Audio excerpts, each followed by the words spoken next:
코드 좀 봐주세요. 코드 좀.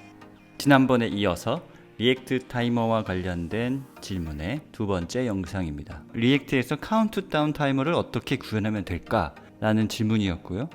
그러면서 이제 리액트에서 타이머를 사용하는 거, set 인터벌을 사용할 때 set 인터벌보다는 use 인터벌을 사용해라 라는 이야기가 지난번 영상의 이야기고, 이번에는 실질적으로 그때 말한 use 인터벌을 이용해 가지고 카운트다운을 어떻게 구현하면 될지 이야기해 볼게요.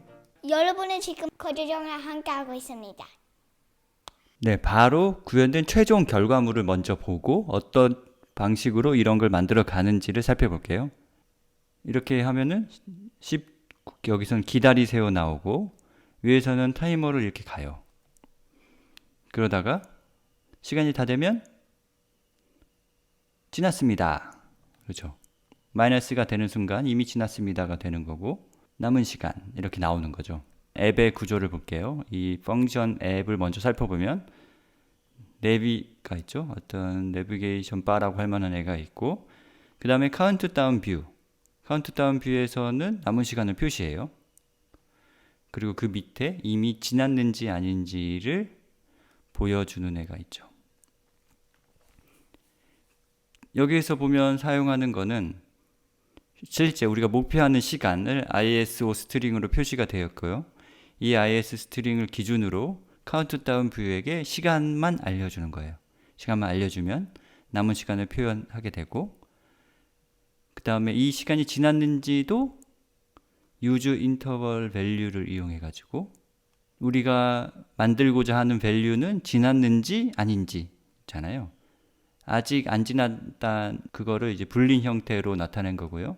이 함수의 리턴 값으로 계산식을 만들고 10ms마다 이 식을 계속 실행하게 되는 거고, 이 식을 실행하다가 함수의 리턴 값이 바뀔 때 is not yet의 값이 바뀌게 됩니다. 이때 내부적으로는 렌더링을 최소화하게 만들어져 있어요. 그러면은 처음부터 하나씩 만들면서 설명을 해보겠습니다. 질문에 대한 답변은 여기 classcode종.kr 사이트에 있고요. 이 내용을 살펴보도록 할게요. 질문부터 다시 요약해 보자면, 목표 시간까지 얼마나 남았는지에 따라서 뷰들을 만들고 싶은데 이럴 때 어떻게 시간 데이터를 달아야 할까요? 라는 질문이 되겠죠. 리액트에서 뭔가 만들 때 제가 생각하는 가장 중요한, 가장 첫 번째로 해야 되는 일은 입력과 출력으로 생각해 보기입니다. 일단 출력은 UI의 모습이에요. UI 라이브러리잖아요, 리액트가. 그러면 입력이 뭘까 할 때 가장 쉬운 방법은 이 출력을 바꾸게 만드는 값이 입력이에요. 그럼 이제 위에서 질문을 보면은 목표 시간까지 얼마나 남았는지에 따라 달라지는 뷰라고 했잖아요. 그럼 입력은 뭐겠어요? 네, 목표 시간까지 얼마나 남았는지가 입력이 되겠죠. 그래서 좀 더 구체적으로 하면 남아있는 초가 입력이라고 할 수 있죠. 그러면은 일단 프롬만을 이용해서 뷰를 만들어 봅시다. 보면 카운트다운 뷰가 있죠. 아까 그 화면에서 카운트다운을 표시해 주는 게 있고, 네, 이 카운트다운 뷰의 입력은 남아있는 시간이죠. 그러니까 이걸 프롭으로 받는 거예요. 프롭으로 받아서 남아있는 시간을 뿌려주는 거죠.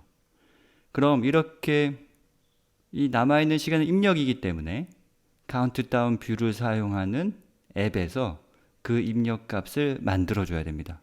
원래 앱이 알고 있는 거는 목표 시간을 알고 있고, 그거에 따라서 이제 카운트다운 뷰에게 남아있는 시간을 계산해서 넘겨줘야 돼요. 그럼 이제 남아있는 거는 이 카운트다운 뷰가 이제 계속 매 초마다 새로운 화면을 그려줘야 되죠. 매 초마다 새로운 화면을 그려준다는 거는 출력이 달라진다는 거고, 이 출력이 달라지게 하는 유일한 방법은 입력을 바꿔주는 거예요. 그럼 우리의 입력, 현재 프롭이 입력이라 할 수 있는데 이 입력을 계속 바꿔줘야 되죠. 그럼 바꿔주려면 이 앱에서 이 일을 해야 돼요. 앱에서 이 일을 하기 위해서는 앱에서 별도의 스테이트를 만들고, 그 스테이트를 이제 특정 시간마다 갱신을 시켜서 그 값을 얘한테 넘겨줘야 되죠. 이 방법은 그다지 좋은 방법은 아니에요. 왜일까요? 지금 이 몇 초마다 다시 그려져야 되는 거는 사실 카운트다운 뷰고, 이 앱은 몇 초마다 그려질 필요가 없죠. 심지어 이 내부는 더더욱 몇 초마다 렌더링을 다시 할 필요가 없어요. 그런데 이 앱에서 스테이트를 두고 스테이트가 매번 갱신하게 되면 이 앱에서 사용하는 앱 컴포넌트를 사용하는 이 모든 컴포넌트 div, nav, 카운트다운 뷰가 다시 렌더링을 하려고 하겠죠. 뭐 렌더링을 피하기 위해서 뭐 메모를 쓴다거나 이런 것도 방법이지만 기본적으로는 렌더링을 다시 하게 해요. 그러면 이거를 어떻게 하면 될까? 사실 카운트다운 뷰를 사용하는 앱의 입장에서는 목표 시간, 내가 언제가 목표 시간이라면 알면 되고 1초마다 갱신하고 말고는 카운트다운 뷰의 관심사이지 앱이 신경 쓸 일은 아닙니다. 그래서 앱에서 카운트다운 뷰를 왜 사용하는지 생각해 봅시다. 앱은 그거 안 하려고 하는 거잖아요. 난 계산하기 안 하려니까 나는 목표 시간을 알고 있고 남은 시간을 표시하는 거를 직접 구현하지 않고 다른 컴포넌트에 맡기고 싶어서 카운트다운 뷰를 쓰는 거죠. 앱 컴포넌트 입장에서는.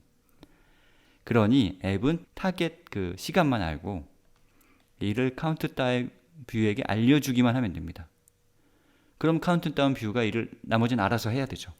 그러면 이거를 나머지를 알아서 하기 위해서는 이 카운트다운 뷰에서 아까 하던 그 계산을 하는 이 목표 시간까지 계산을 하는 일을 여기로 가져오는 거예요. 그래서 얘가 하는 일을 다시 한번 보면 우리가 그 저번에 설명한 유즈 인터벌을 쓰는 거고, 유즈 인터벌을 하면서 이제 calculator라고 하는 이 계산하는 거를 매 100ms마다 실행을 해가지고 set remain에다가 바꿔주는 거죠. 그럼 remain이 바뀌면 스테이트가 바뀌었으니까 렌더링이 다시 되겠죠. 이 remain이라는 애가 아까 프롭으로 받았잖아요. 근데 이제는 스테이트로 받고 있어요. 그럼 remain은 카운트다운 뷰에 이제 입력이 아닌 게 된 걸까요? 프롭이었는데 스테이트니까. 사실 스테이트는 함수에서의 실질적인 그런 입력으로 쓰이진 않지만 의미적으로는 입력이에요. 리액트 컴포넌트는 의미적으로 순수 함수처럼 동작해요. 순수 함수의 특징이 그거잖아요. 출력이 바뀌는 길은 오로지 입력을 바꾸는 길밖에 없어요. 그러니 리액트 컴포넌트는 스테이트와 프롭이 모두 입력이다. 여기에 children도 사실 프롭에 들어가죠. 그래서 어쨌든 크게 프롭과 스테이트가 입력이다. 이 두 가지를 바꾸는 길만이 출력을 바꾸는 길이다. 이렇게 생각해야만 리액트 프로그래밍을 할 때 그 우리의 사고의 흐름이 더욱 명확해져요. 여기까지 사실 할 일은 다 한 거고요. 근데 이렇게 정기적으로 어떤 값을 계산해서 하는 애들을 딴 데서 또 쓸 것 같으니까 그냥 별도의 커스텀 훅으로 만드는 거죠. 커스텀 훅으로 만들어서 얘가 하는 일은 어떤 calculator를 넣어주고 거기에 이제 얼마마다 이거를 다시 할지 use interval value, 그러니까 인터벌하게 밸류 계속 계산이 돼서 바뀌는 애를 만든 거죠.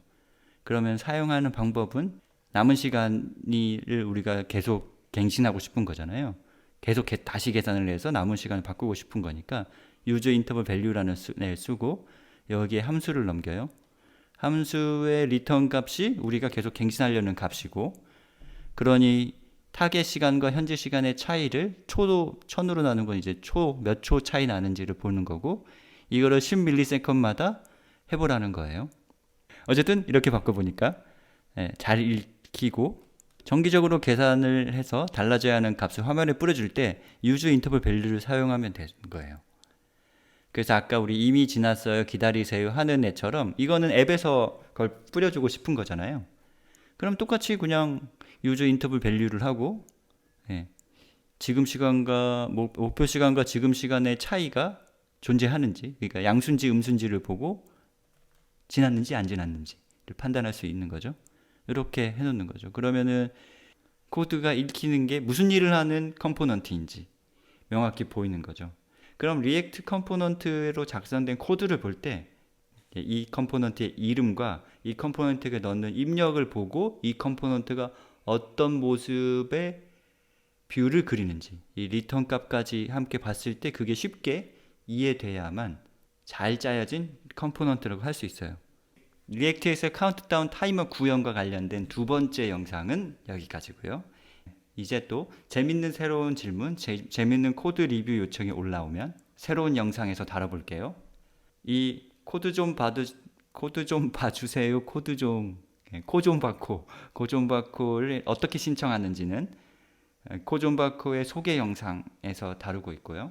class.코드종.kr에 들어가서 코드 좀 봐주세요. 코드 좀 카테고리에 글을 올리시면 됩니다. 여러분의 질문과 코드 리뷰 요청을 기다릴게요.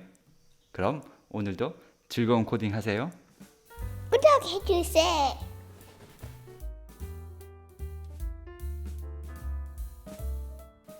야!